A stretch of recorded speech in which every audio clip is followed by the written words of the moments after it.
Dear students, I am Dr. Rajiv Sapre and this is lecture number 12 in the series of video lectures about SSC Mathematics, and we are discussing the chapter quadratic equation. So now in this particular lecture I will just revise the whole chapter, what is discussed in this chapter.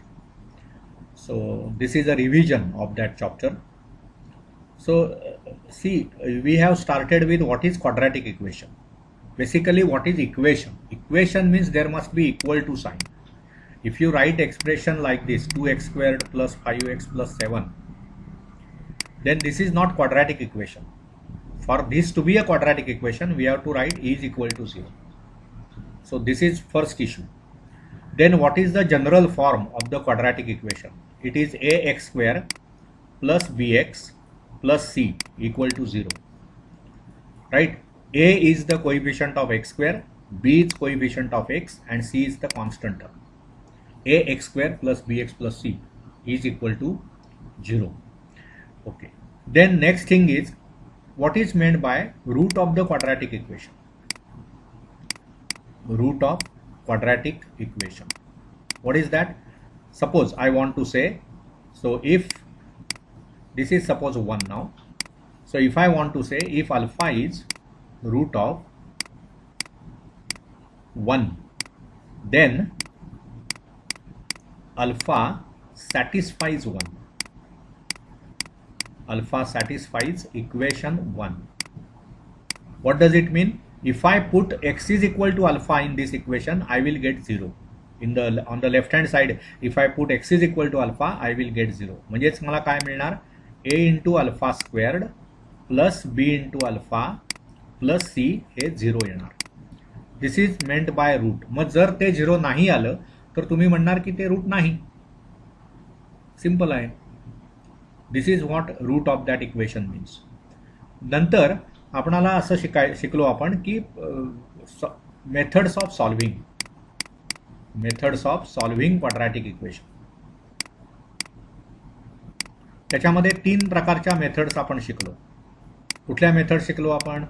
तर एक शिकलो, पहिलं म्हणजे factorisation method. Factorisation method ज्यावेळी तुम्ही वापरता त्यावेळी मधलं पद आपण ब्रेक करतो आणि ते 2 भागात डिव्हाइड करतो. So that was technique factorisation method. Okay. त्याच्यानंतर सेकंडली आपण शिकतो completing the square method, completing square technique. आणि तिसरी completing the square method, SQ म्हणजे स्क्वेअर समजा ते. आणि तिसरा होता तो formula method. Formula method is most simple method. अर्थात फॉर्म्युला मेथड जी आपण डेव्हलप केलेली आहे, त्याचा जो फॉर्म्युला तयार केला आपण, तो कंप्लीटिंग स्क्वेअर टेक्निक वापरूनच केला. पण शेवटी फॉर्म्युला काय होतो त्याचा?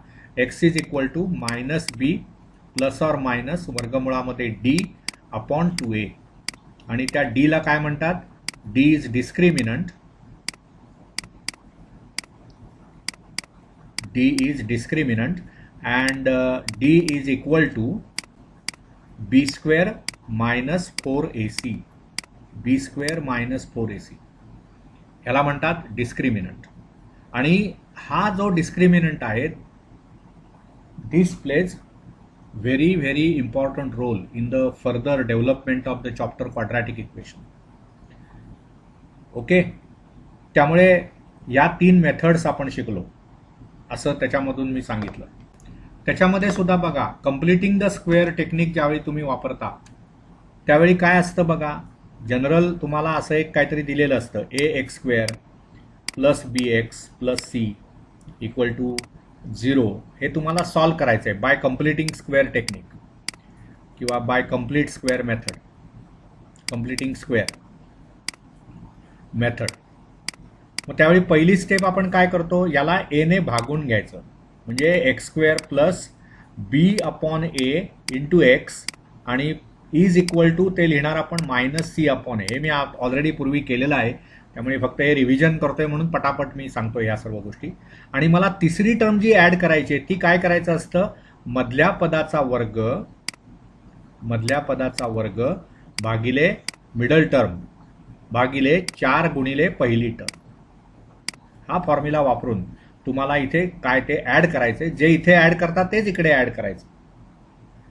असं हे सर्व आपण शिकलो होतो. त्याच्यावरचे खूप प्रॉब्लेम्स आपण केलेले आहेत. एक्झरसाइज तुम्हाला पुस्तकामध्ये आहे, तो सर्व सॉल्व्ह केला पाहिजे. तुम्ही आधी एक साधी गोष्ट लक्षात घ्या की तुमचं पुस्तक अतिशय सुंदर आहे. त्याच्यामधले सर्व सॉल्व्ड एक्झाम्पल्स जी दिलेली आहेत ती सर्व तुम्ही अभ्यासली पाहिजेत. त्याच्यासाठी वेळ दिला पाहिजे. सॉल्व्ड एक्झाम्पल्स ही पुस्तकाची जाडी वाढवण्यासाठी लिहिलेली नाहीत. ती कशासाठी आहेत, तर तुम्हाला तो चॅप्टर म्हणजे त्या चॅप्टरमधले जे एक्झरसाइजेसमध्ये दिलेले प्रॉब्लेम्स आहेत ते कसे सोडवायचे याचं टेक्निक्स कळावी, ते कसे लिहायची त्याची उत्तरं हे कळावं, म्हणून त्यांनी सॉल्व्ड एक्झाम्पल्स तिथे दिलेली आहेत. ती आपण अभ्यासली पाहिजे. जनरली आपण त्याच्याकडे दुर्लक्ष करतो. म्हणून मी माझ्या BSc आणि MScच्या मुलांच्या बाबतीत असं एक उपक्रम राबवतो. सॉल्व्ड एक्झाम्पल्स जे आहेत पुस्तकातली त्याच्यावरच तुमची युनिट टेस्ट. त्या हेतूने तरी ती सॉल्व्ड एक्झाम्पल्सचा अभ्यास चांगला तयार होईल. सॉल्व्ड एक्झाम्पल्सवरच आपण परीक्षा घ्यायची. ठीक आहे, म्हणजे मुलांना पण छान वाटतं, ओके ही सर्व मला हे मला आधी अभ्यासायचं, ह्याच्यावरच मला उद्या पेपर असणार आहे, म्हणून तो चांगला अभ्यास होतो. सॉल्व्ड एक्झाम्पल्स फार महत्वाची. ती सर्व अभ्यासा. आपण काही एक्झाम्पल सोडवलेली आहेत ती बघा. परंतु ह्या सर्व टेक्निक्स जे आहेत त्याच्यामधून तुम्हाला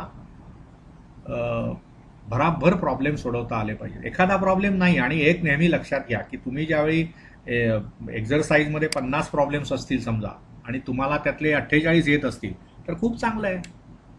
1-2 नाही येणार, ठीक आहे ना, फॉरगेट इट. पण आपल्याला 1-2च येत असतील आणि 48 येत नसतील तर चिंतनीय विषय आहे. मग चिंता करण्यासारखा विषय आहे, चिंताजनक विषय आहे तो. चिंतनीय नव्हे, चिंतनीय पण आहेच, कारण एवढं का नाही येत मला. ठीक आहे. म्हणजे काय झालं बघा, आपण 2 गोष्टी केल्या की ज्यावेळी फॉर्म्युला तयार केला आपण त्यावेळी आपला फॉर्म्युला असा झाला -b प्लस √d/2a. हा एक, त्याला आपण जनरली अल्फा म्हटलं जातं. आणि बीटा जो आहे तो आहे -b - √d/2a. मग आपण असं पण सिद्ध केलं की अल्फा प्लस बीटा म्हणजे -b/a येतं आणि अल्फा इंटू बीटा हे येतं c/a.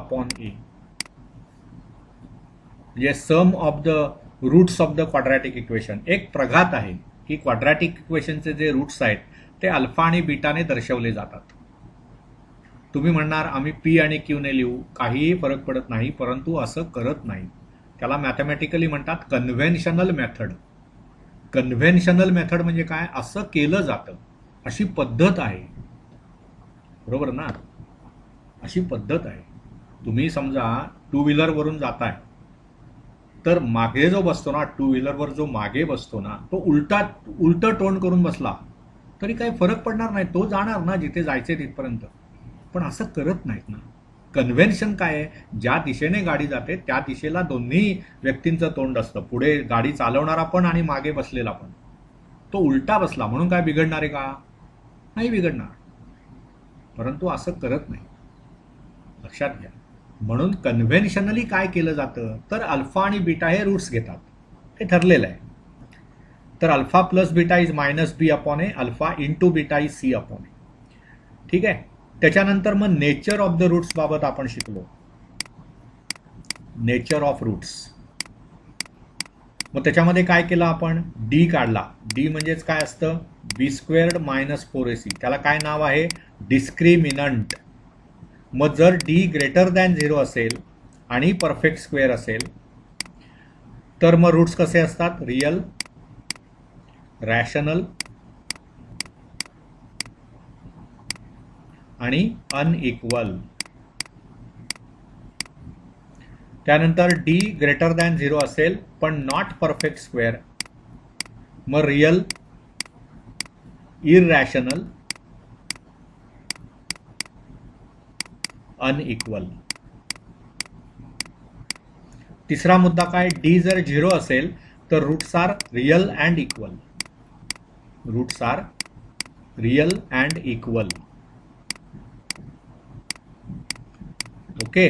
आणि चौथा मुद्दा काय, जर d हा लेस दॅन 0 असेल तर roots are not real numbers.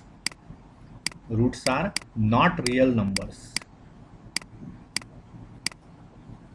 असे तुम्ही 4 रूल्स बघितलेत about the nature of the roots.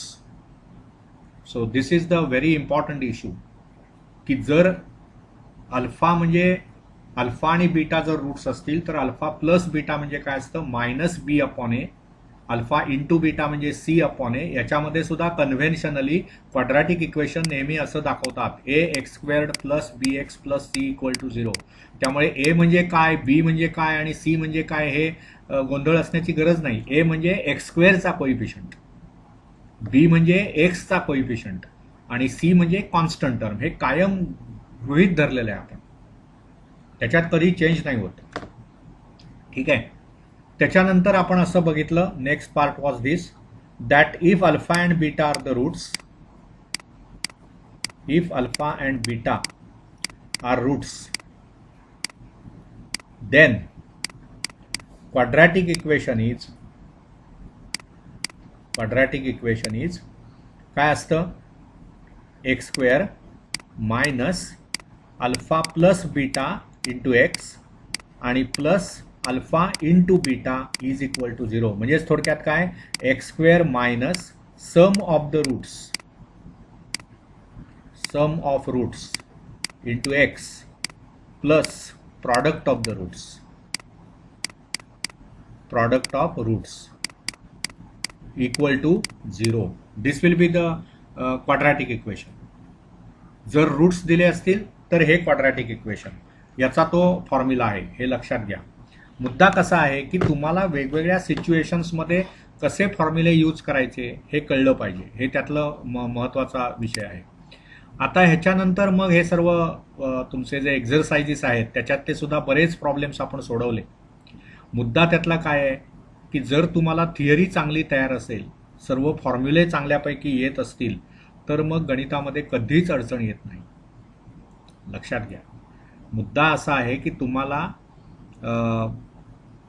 Problems सोडवण्यासाठी थिअरीचं अंडरस्टँडिंग चांगलं पाहिजे. आणि मी मगाशी सांगितलं की गणित हा विषय तुम्ही शिकता तर गणिताचं एक कल्चर आहे. गणित हे अतिशय प्रिसाईज सायन्स आहे, प्रिसाईज आहे. त्याच्यामध्ये अवांतर माहिती दिलेलीच नसते. तुम्हाला गणितामध्ये दिलेली प्रॉब्लेम जो काही आहे त्याच्यामध्ये दिलेल्या प्रत्येक गोष्टीचा वापर प्रॉब्लेम सोडवताना करावाच लागतो. तुम्ही समजा असा दावा केलात की अशा 4-5 गोष्टी दिलेल्या होत्या, त्यातल्या 2 न वापरताच मी प्रॉब्लेम सोडवला किंवा एखादी त्यातली गोष्ट मी वापरलीच नाही, तर 100% तुमचा प्रॉब्लेम चुकीचा असेल सोडवलेला. कारण nothing is given which is not required, nothing is given which is not required. हे गणिताचं कल्चर आहे, गणिताची ती संस्कृती आहे. काहीही दिलं जात नाही. प्रिसाईज सायन्स आहे, प्रिसाईजनेस हा गणिताचा आत्मा आहे. लक्षात घ्या. आणि जेव्हा जेव्हा तुम्ही प्रॉब्लेम्स लिहाल, गणित ज्यावेळी लिहिता तुम्ही, त्यावेळी त्या लिहिण्याला एक पद्धत आहे. प्रत्येक स्टेपच्या खाली स्टेप पाहिजे, बरोबर चिन्हाच्या खाली बरोबर चिन्ह पाहिजे, रिझनिंग दिलं पाहिजे मला प्रत्येक स्टेपचं, तरच तो प्रॉब्लेम बरोबर आहे असं समजलं जातं. जिथे जिथे फॉर्म्युला तुम्ही वापरणार आहात तिथे फॉर्म्युला लिहिलेला असला पाहिजे. काय फॉर्म्युला आहे हा न लिहिता मी तो वापरणं हे गणितात अलाउड नाही. बघा तुमच्या पुस्तकांमध्ये जे सॉल्व्ड प्रॉब्लेम्स आहेत ते सुद्धा तसेच लिहिलेले आहेत. म्हणून माझा आग्रह असतो की ते सर्व सॉल्व्ड प्रॉब्लेम्सचा नीट अभ्यास करा. क्वाड्रॅटिक इक्वेशन हा चॅप्टर आपला संपलेला आहे.